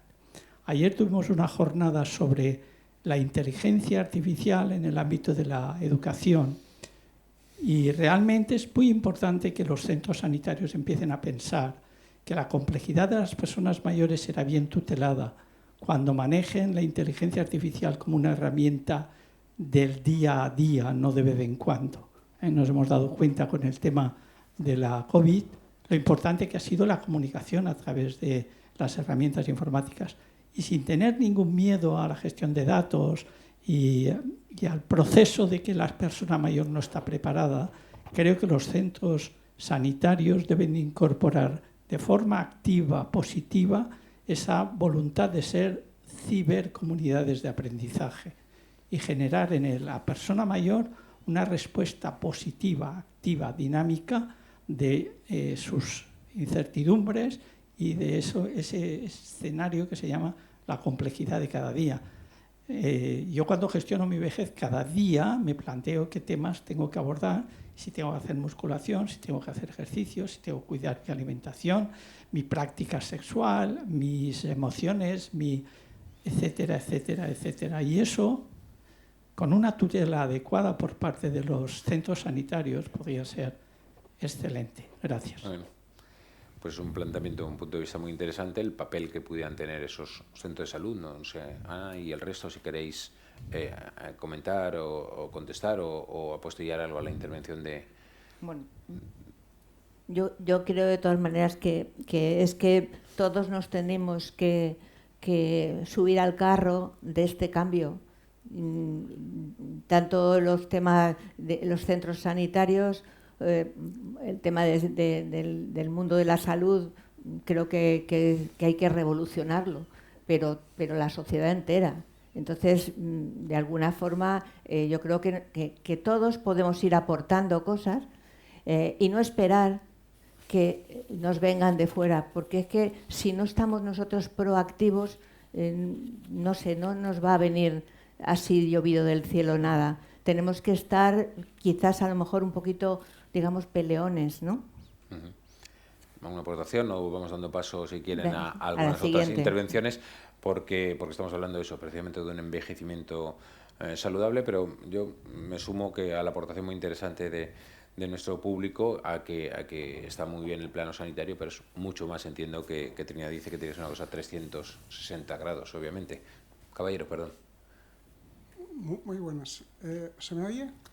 Un poquito bajito, si puede elevar un poquito el tono. ¿Ahora? Fenomenal. Muy bien. Y yo creo que están todos acertados. Cada uno va puntualizando en función de sus vivencias. Yo estoy de acuerdo con este señor que dice que el envejecimiento activo es muy importante y estoy totalmente de acuerdo con todos. Yo creo que aquí el tema es complejísimo, porque usted apuntaba, José, la ley esta de 8-2001 debe ser 8-2021. 22, efectivamente. Correcto. Y usted aportaba de que su padre, pues que no era mayor a los 89 años, o por lo menos él no se sentía mayor. Y usted, Trini, dice que, estoy totalmente de acuerdo con usted, de que los mayores no necesitamos ayuda, necesitamos comprensión y que no nos pongan en un apartado. Y José también decía que lo han expulsado de la carrera profesional. Entonces aquí ocurre un tema, y es que gracias a la sanidad y gracias a los recursos que han dedicado el Estado y todas las empresas y empleados al cuidado de la salud humana, hemos conseguido alargar la vida media a los 84, 85 años, salvo la pandemia, que solamente se llevó 80 o 90.000. Siguiendo un poco para arreglar el tema del presupuesto, teníamos que haber muerto un par de millones o 3 para bajar el coste de las pensiones. Yo creo que esto habría que plantear lo siguiente, y debería ser un tema en el que actuaran todos los partidos políticos, porque sin ellos no podemos resolver, no solamente los medios de comunicación, que son muy importantes, pero la edad de jubilación debería alargarse en ciertas profesiones mientras seas útil para la sociedad. O sea, eso de jubilar a un notario a los 70 años o a un registrador a los 70 años, cuando está perfectamente en forma mentalmente y que quiera seguir trabajando, es un desperdicio de los seniors. También es un desperdicio de los seniors cuando llega unos ejecutivos que están llevando bien las empresas y que llegan a los 67 y dicen, no, es que usted se tiene que jubilar porque está dentro de la norma y se va fuera. Se pierde una cantidad de activo y de conocimiento brutal. Y esto es que nos deberemos replantear como sociedad, alargar la edad de jubilación en ciertas profesiones. No los que están en la obra porque a los 60 años están hechos polvo, aunque ahora ya la obra se hace con máquinas y con grúas y ya no hay que subir los capazos de arena y grava con cuerda, ¿no? Para subirlo a los andamios. Y eso es lo que tendremos que hacer, un replanteamiento de todo eso y, por supuesto, a aquel mayor que quiera seguir trabajando, eximirle, reducir la pensión y eximirle de la cotización a la seguridad social, pero que aporte a esa sociedad. Y habría que cambiar un montón de leyes, las de jubilación, las de pensiones, en fin, no quiero enumerarlas porque es casi todo, además de la mentalidad nuestra. Muchas gracias. Gracias. Yo creo que algo se había apuntado antes, pero no sé si Ana quiere No, que yo apuntar. no puedo estar más de acuerdo con él, ¿no? Es decir, yo conozco al presidente de una gran farmacéutica, pero no puedo estar más de acuerdo con él y no puedo estar más de acuerdo con Trinidad, ¿no? Es un tema social, es un tema que afecta a toda la sociedad y, como él dice muy bien, eso es un tema muy complejo, ¿no? A mí me decía esta persona, Yo he trabajado durante muchísimos años en Estados Unidos y la primera vez que me han preguntado que por qué no me he jubilado es cuando he llegado a España. Sí, tenía 70 y tantos años, pero bueno, ¿y qué? Si él seguía siendo útil, si él hacía un trabajo excepcional, ¿no? ¿Por qué ya le están metiendo en el lugar de usted qué hace aquí? Si ya tiene una edad, bueno, pues sigue aportando y de hecho sigue aportando, ¿no? Pero volvemos a lo de antes, es el concepto que tenemos de decir tú ahora ya eres mayor y se te acaban todos estos privilegios que has tenido hasta ahora, ¿no?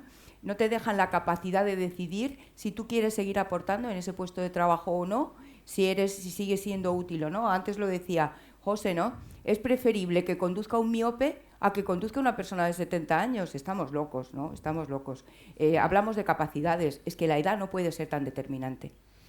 Capacidad de decidir es muy, muy importante y además yo creo, y es común y supongo que estaremos todos de acuerdo, que aunque el interviniente hacía especial referencia a la aportación a la sociedad, también en el fondo esa medida lo que permitiría es pues tener un envejecimiento activo. Evidentemente, o sea, no es claro. solo y productivo, porque claro, la experiencia de los mayores puede dar mucho que hablar precisamente si se utiliza bien. Por eso hablo de un doble beneficio, un beneficio personal, evidentemente, que ayudaría a esta materia que muchos se jactan en teoría de decir, pero ponen palos en las ruedas, pero además esa doble vertiente de apoyo a la sociedad. La señora creo que quería intervenir también. Gracias. Yo supongo que eso lo harán porque las compañías de seguros tienen sus estadísticas y supongo que lo de alquilar un coche no, pues en función de la persona sabrán a lo mejor que tiene más número de accidentes. Supongo que es un tema de seguros, ¿no? Pero yo le quería pero debería haber una ley quizá que lo impidiera en ese aspecto. Yo le quería hacer una pregunta a la doctora Bernal porque me ha llamado mucho la atención ese porcentaje tan redondo que ha dado de genética y ambiente a la hora del proceso de envejecimiento. El 75-25, cuando realmente en el proceso de envejecimiento pues también contribuye el stock previo que haya tenido la persona durante su etapa de aprendizaje y de adulto. Y en ese stock previo también está la genética ahí. Con lo cual, vamos, me llama la atención que se lo tienen seguro. Y luego le quería hacer una aclaración sobre comentario que he hecho antes, pero que no lo he dicho en voz alta porque no tocaba.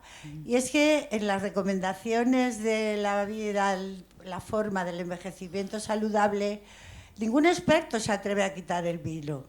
Aquí incluso aquí en este folleto que nos han dado a la entrada, hay 2 personas mayores con sendas copas de vino en la mano. Entonces, ¿están de acuerdo con eso? De que ningún experto se atreve a tocar el vino. A ver, yo reconozco que por el aprendizaje mío y por mi estilo de vida, a mí me sería muy costoso prescindir del vino. Entonces, cuando yo hablo de los hábitos de vida saludable, en algunos casos hablan de no al alcohol y no al tabaco. Yo no al tabaco lo pongo, no al alcohol me parece excesivo y digo, bueno, pues moderado, porque yo creo que en España, es que además me parece que España es un sitio donde el vino parece como si no se pudiera prescindir de él. No es igual que en otro país. Hemos estado recientemente en Polonia y hemos tenido que hacer una lucha continua para que nos pudieran poner una copa de algo en la comida. O sea, porque comer con agua nos parecía un poquito de patos. Pero bueno, indudablemente es cierto que tiene que ver con, con respecto a la otra alusión del 75-25, yo lo que he intentado decir que ese 75 a nivel psicológico, sí hay estudios que indican que depende del individuo, de cada individuo, de qué elige en cada momento, qué tipo de comportamientos elige en cada momento que le conduzcan hacia el envejecimiento saludable o no, o al bienestar, podríamos decir en general. Entonces, claro, yo había hablado de unas características porque una persona que tenga más capacidad de decisión, que tenga un autocontrol interno, que es más fácil que pueda llevar a cabo a rajatabla una serie de cosas, de dejar de tomar una cosa o de hacer un ejercicio cotidiano o de hacer tal, que una persona que tiene menos organización o tiene más bajo esas características, pero también decía que todo se aprende, con lo cual no hay que dejar nada a nadie, o sea, no se queda nadie atrás. Todo el mundo que quiera aprender algo lo puede hacer, incluido las emociones, que nadie ha tocado eso. Esto un moderador no debería hacerlo nunca, pero iba a intentar incentivar, como veo alguna cara menos joven en la sala, a ver si se animaban también a preguntar, porque sería a lo mejor un punto de vista interesante si, claro, si alguno os animáis. Iba a apuntar lo del vino, que creo que es el doctor Viña, ¿no? el que muchas de sus intervenciones, pues, y además ha hecho estudios científicos al respecto, de que, bueno, alguna copita, siempre con moderación, puede venir bien y que no se confunda. Os invito a animaros, mientras seguimos, que nos queda. ¿Sí? Pero tu intervención ha sido a raíz de que he dicho los menos jóvenes Adelante, por favor. No, ya canas, ya no me he dado por aludida. Por esto del pensamiento positivo, que no se ha tratado, ¿qué tal todo esto del mindfulness, todo esto del yoga, la meditación? No sé, por si pueden un poquito comentar. A ver, hay muchos tipos, digamos, de tareas y de ejercicios para hacer según para cada cosa. Hay uno más de tipo cognitivo o de memoria, que estabas comenzando, el tema de puzzles, o sea, los juegos incluso, los juegos de mesa, son muy recomendables. Y eso, incluso la interacción de gente mayor con gente joven, sería estupendísimo. Mi suegra ha muerto con 103 años. Y bueno, y 3 años antes le pusieron un marcapasos, que era el tercero, y el médico le dijo: déjame el teléfono de sus hijos para que pueda avisarle. Y la señora le dijo: mire usted, me lo va a poner a mí, así que no tiene usted que tener ningún teléfono de nadie. Y ella me decía: cuando yo voy al médico le tengo que decir que tengo menos años, porque si no, parece como si no me tuviera. O sea que quiero decirte, y bueno, lo decía por el juego.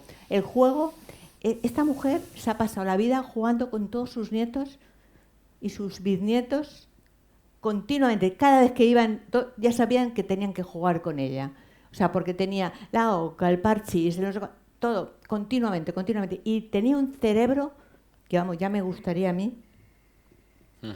O sea, que quiero decir que sí, que el tema de juegos y tal. Y luego, hombre, hay otra faceta, has hablado del yoga, pues hay personas que realmente, es que hay que individualizar. Si hay personas que son muy dadas al estrés o están muy nerviosas o tal, pues un tema, digamos, más de relajación o de algún tipo de yoga, etcétera, etcétera, equilibra mucho más. Hay personas que necesitan a lo mejor afianzar la parte positiva que decíamos de las emociones, porque las tienen, pero no las están ejerciendo, porque han aprendido, primero, a no sonreír, que eso es muy... hacer un ejercicio en casa, y eso es facilísimo. Reíros todos los días delante del espejo un segundo. Se cambia hasta la mímica de la cara. Y además, internamente uno se siente mejor. Es una cosa tontísima, o sea, estoy reconociendo que es una cosa tontísima, pero que tiene efecto. Entonces, de alguna manera, hay también ejercicios más profundos de reeducación emocional, porque la emoción va acompañado con pensamiento. Y la emoción no es lo que se cambia, pero se cambia a través del pensamiento. Es decir, si tú estás diciendo: vaya día nefasto que hace, pues uno se queda pachucho y dice: ay, qué día más bonito y tal, y uno se eleva. Pues es que estas cosas hay que empezar a pensar en ellas e incluso a poner pequeños talleres, siempre con grupos de gente pequeño, porque claro, si tú empiezas a hacerlo todo en clase magistral, eso no llega. Está claro. Tú lo que tienes que coger es un grupito de personas pequeñas y poder interactuar e individualizar, porque cada uno le pasa una cosa, y que sean protagonistas ellos. Eso es muy interesante. Sí, un matiz, porque estamos en la recta final y quiero un par de preguntas también a nuestros ponentes. No, por favor. ¿Sí? ¿Está? Sí. Vale. No, solo un apunte muy rápido, porque es que le he vinculado a otra ponencia y lo digo solo como reflexión. Lo que indican es que cuando meditas en yoga es obligatorio sonreír. Es decir, el gesto de la postura de meditación. Sí. Y escuchando a expertos de yoga que dan yoga a mayores, toda la visualización de esa meditación es con todo lo que usted ha indicado. Entonces, solo un poco me ha parecido muy interesante sus reflexiones sobre el juego, sus reflexiones por esa actitud de sonrisa y sus reflexiones sobre ese cultivo, ¿no? de interacción. Nada, perdón. Yo me lo voy a intentar si aplicar. Si me permites Ana, sí, una claro. cosita, volvemos otra vez a generalizar, ¿no? Es decir, eso, el yoga, el mindfulness, es bueno para todo el mundo. No. Conocerse por dentro y por fuera no tiene edad tampoco. Pero a lo mejor hay gente que no. Entonces, no no le es va eso. llego a ser mayor y ahora voy a hacer todo esto, no. Es que desde que tienes una edad temprana es bueno conocerse por dentro y por fuera, ¿no? Entonces, volvamos a no ser generalistas solo por la edad. ¿vale? Acompasaréis cosas buenas, es decir, hacer ejercicio, una vida Claro. saludable, una dieta, Exacto. entiendo toda la vida, acompasada cada una a sus circunstancias. Decía que como estamos en la recta final había un par de preguntas que no quería que se me quedaran en el tintero. Le quería pedir a José Pascual Ortuño una reflexión, porque en uno de los libros que yo mencionaba al principio desarrolla mucho la forma de entender los conflictos entre padres e hijos adultos. Y yo no me quiero ir de aquí sin escucharle un poco brevemente. Me ha advertido que tiende a alargarse, no tengo muchos minutos, pero sí, fuera de la broma, que nos puede hacer una reflexión a este respecto. Sí, a ver, yo creo que influye mucho en la calidad de vida de padres y madres mayores, las relaciones que tienen con los hijos. Y con los hijos, los hijos que ellos mismos han criado. Hay muchos tipos de hijos. La mayoría es evidente que se portan bien con los padres y que tienen esa conciencia, pero se ha incrementado muchísimo, incluso a nivel de procesos judiciales, los pleitos, digamos, desde los de desheredación por ingratitud de esos padres que desheredan a los hijos porque no les han hecho caso, porque se han reído de ellos, porque han tomado partido en determinada tal, pero también en el ámbito económico, en el ámbito de las empresas, cuando hay varios hermanos, etcétera, cuando hay, bueno, pues uno entiende que se está favoreciendo a uno respecto a otro, e incluso, pues en aquel tema que trato en el libro, precisamente porque lo he vivido mucho profesionalmente, es en los divorcios de las mujeres mayores. O sea, los divorcios, se ha incrementado el número estadísticamente. Sí, la edad de los 35, los 40 y tantos hay una ruptura, pero luego hay a partir de los 55. 70 ya. Y Pero 70 están se bien. incrementa. Y esto era algo que muchas veces a nivel judicial, por ejemplo, pues te reías o los abogados, mira, ha venido a divorciarse una señora de 70 años, ¿no? Y entonces, claro, cuando pensabas la tragedia que implicaba para esa señora y la valentía que tenía para esa señora, el decir, tengo 70 años, pero me divorcio porque me da la gana de divorciarme, porque quiero vivir mi vida, porque he vivido una vida amargada hasta un punto. Y entonces te encuentras que los hijos se ponen enfrente de esa madre. No por aquello de, oye, pues si has aguantado hasta ahora, ¿por qué no vas a aguantar más? ¿no? Expresiones coloquiales tremendas que llevan detrás. Esa es la frase que dicen. Si te dicen a ti, pero si han aguantado hasta ahora, ¿cómo se les ocurre? Para estar? lo que te queda, Claro, ¿no? es que esto está mal. Claro que te queda. Pero sí quiero ver un punto positivo. Por ejemplo, en Barcelona se han creado una asociación porque uno de los factores más importantes para que esa mujer que tiene ya una edad, que los hijos ya se han ido y que decide no aguantar al bebedor compulsivo de vino, por ejemplo, ¿no? Y decide irse, uno de los factores esenciales es el económico.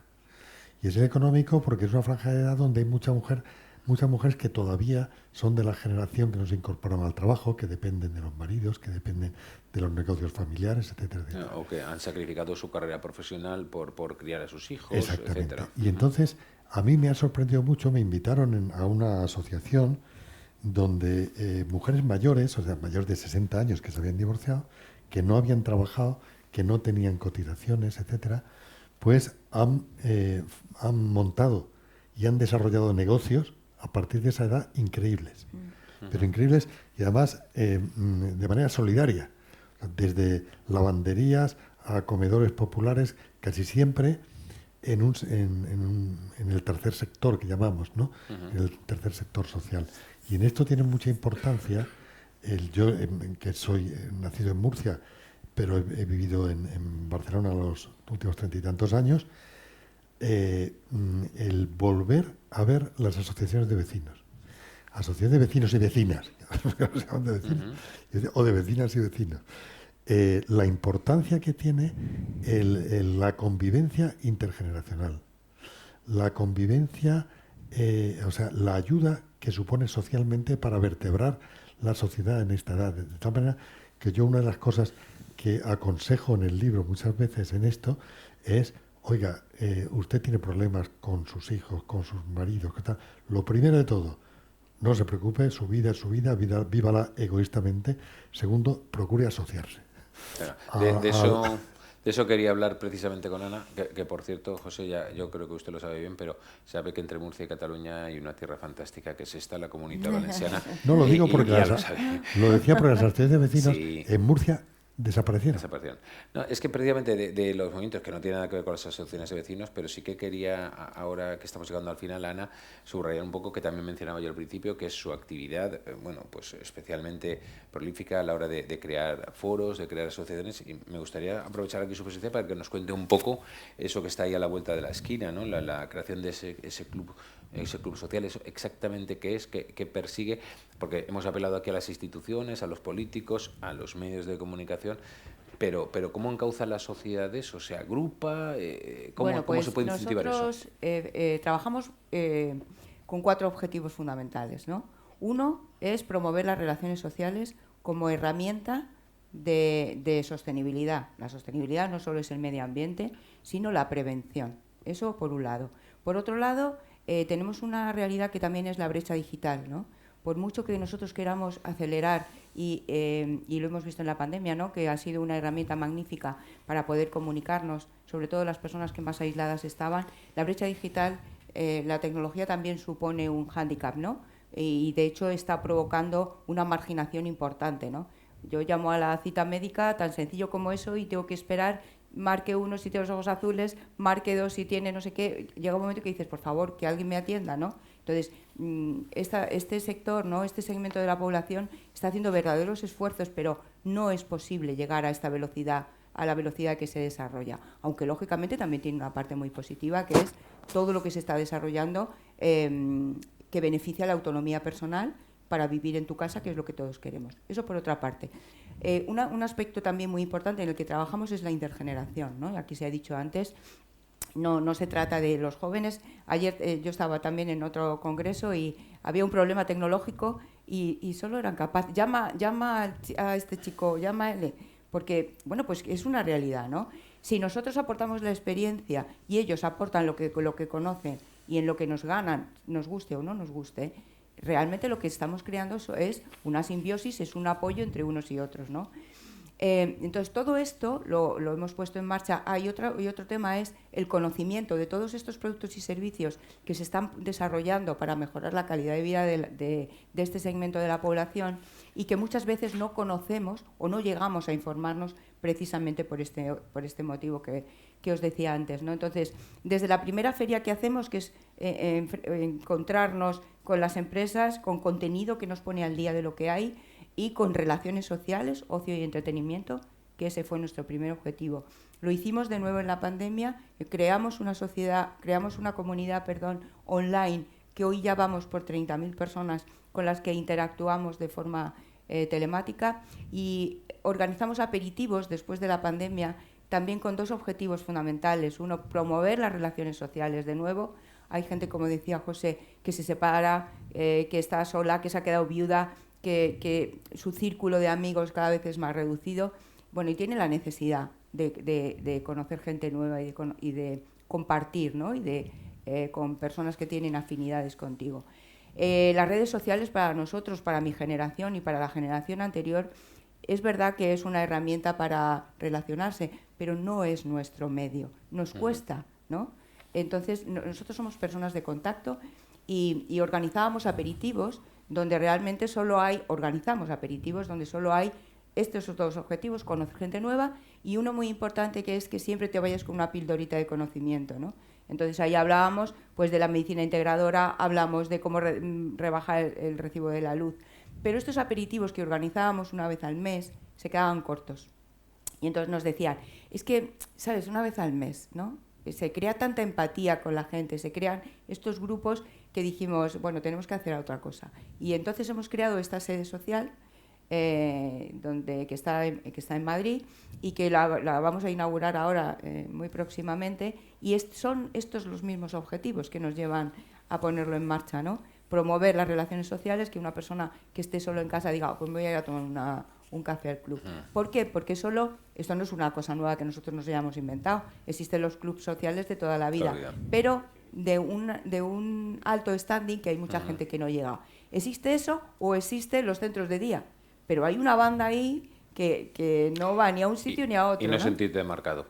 Exacto. Enhorabuena, si me permites, por esa iniciativa, igual que enhorabuena a José por el tema de los libros. Sí, caballero, aunque está... Perdón, le van a pasar, disculpe, el micrófono. Sí, quería agradecer a la Fundación Quaes que ha puesto en marcha una iniciativa invitándonos todos los lunes a las 4:30 a compartir las lecturas que tenemos cada uno la suya, sin diferenciar edad, ni sexo, ni color, ni raza. Así que yo primero agradecer a la Fundación, a su directora Miriam, por haber puesto en marcha la iniciativa.